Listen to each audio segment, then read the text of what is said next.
What is going on, everybody? Welcome back to the channel. Today we're going to be talking about the pretty brand new Jazzwares Avatar The Last Airbender. We have Season 3 Aang, we have Season 3 Zuko, so let's go ahead and get right on into it. So Jazzwares announcing, I believe it was Toy Fair back in, oh man, February, March, whenever Toy Fair is in New York. They announced that they officially had the Avatar The Last Airbender license. And for, God man, probably my favorite TV show ever since it started in 2005, which is 20 years ago at this point, I was pretty jazzed up about it because I remember having the original Mattel Avatar figures, and they were great for the time, you know. It is what it is. And then, what was it? Loyal Subjects, I believe it was, had the license for a little bit, and then McFarlane had the license, and those were like 5-inch scale, and you know, we want everything to be 6-inch scale. It was never what I wanted in my collection, and I believe we truly have a 1/12 scale representation of Avatar The Last Airbender. So I'm pretty excited to be talking about these, I'm not gonna lie to you. What I want to do is I want to go through the accessories and we'll get into the figures themselves. If you are familiar with Jazzwares figures and the wrestling world, or what may you be, like the Stranger Things figures, same thing. You kind of know how these things operate, how they separate the figures and everything. But let's get into the accessories. So right off the bat, obviously Aang comes with his staff from Season 3, which is like the mechanical staff. He comes with a kind of strange air effect. I don't really know how it goes. It's kind of hard to find in like promotional material how it goes. It just kind of sits flat, and you're not gonna be able to see that because it's kind of off camera. But it has like this little flat side here, and this is flat, so it just kind of sits there. I don't know. That's kind of boring. Kind of want to get some cool Tamashii effects to go with that bad boy there. Aang also comes with, you see, he has two staff gripping hands. He comes with two, they're really small in my hands, so bear with me here. He has like two open up hands with the arrow obviously being painted on the hands.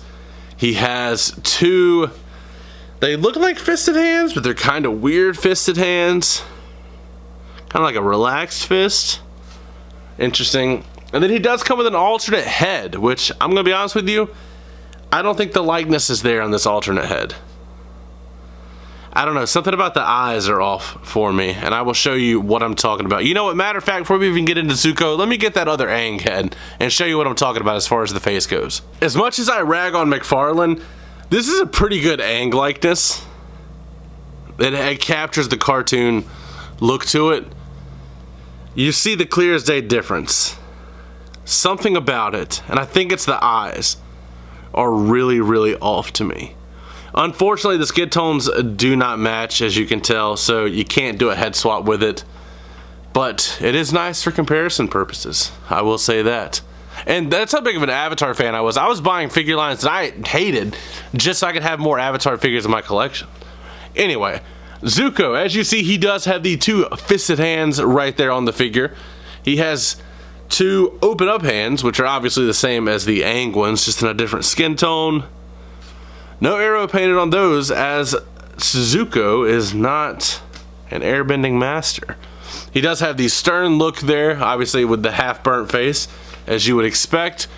And it does have this kind of angry teeth gritting head sculpt here, which is very nice. Love the hair sculpts on these, to be honest with you. It's very hard to capture anime style hair in figure form sometimes.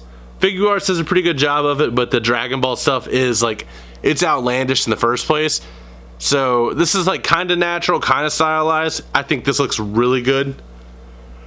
And then he does come with a fire effect, which is pretty insane. And I'm gonna be honest with you, I don't remember if this was connected in the packaging or not, but it is a fisted hand that has a hole in it.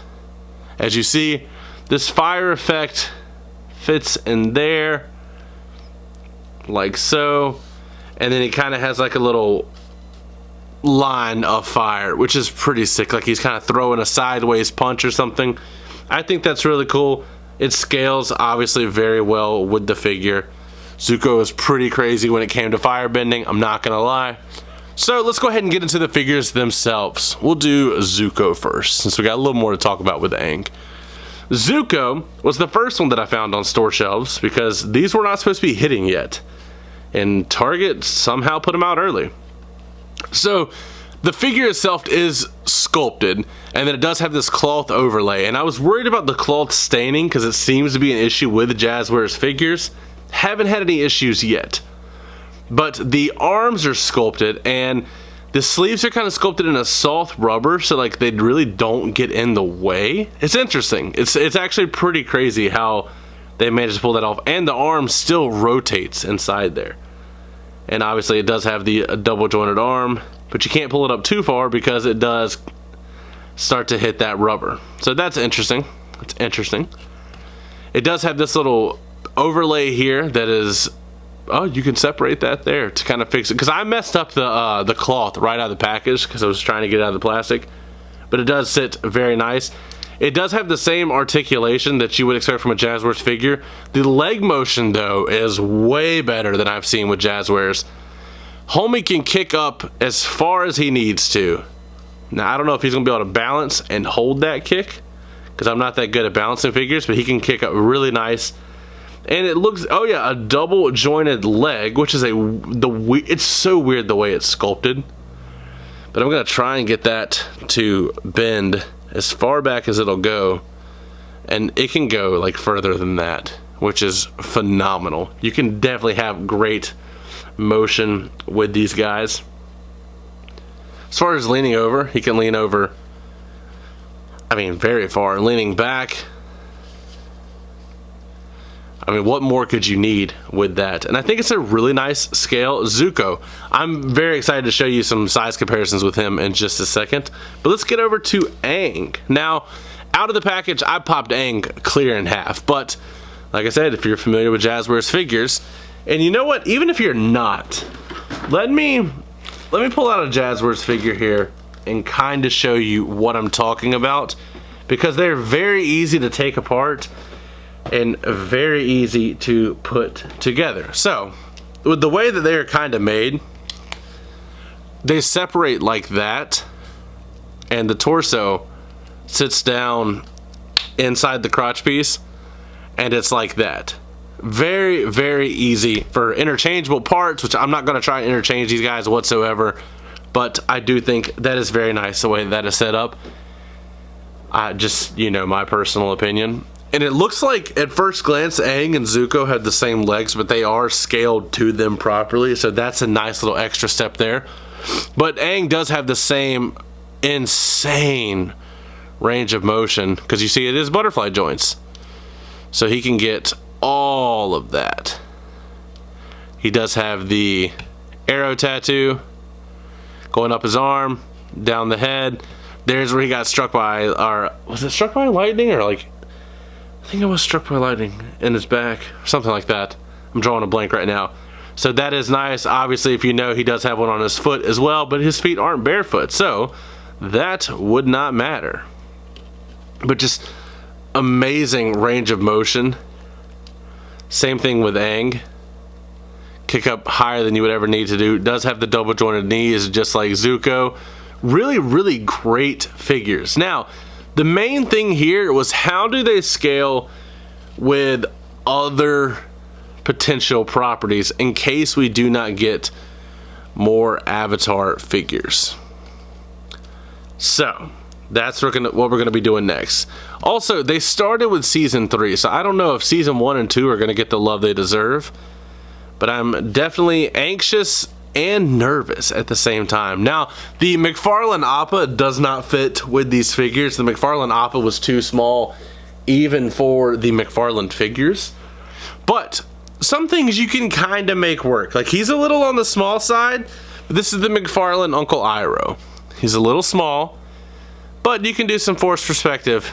Oh, there we go. Just knock over your nephew. We can have Iroh kinda makes sense with Zuko. But one I was very excited about is I made a custom Mezco Blue Spirit a couple years ago. and it's a hair taller than Zuko, and I'm very, very happy with that because that is my favorite custom avatar figure in my collection. I also have a King Boomy from Artman Customs, which I don't know, I might post a picture later, but I mean, it can kind of work with other scales, and I really do hope this line takes off because as a massive Avatar fan, we don't get much love. So I do want to know what you guys think about these figures down in the comments below, though. As always, don't forget to like, comment, subscribe, and last but not least, take it easy.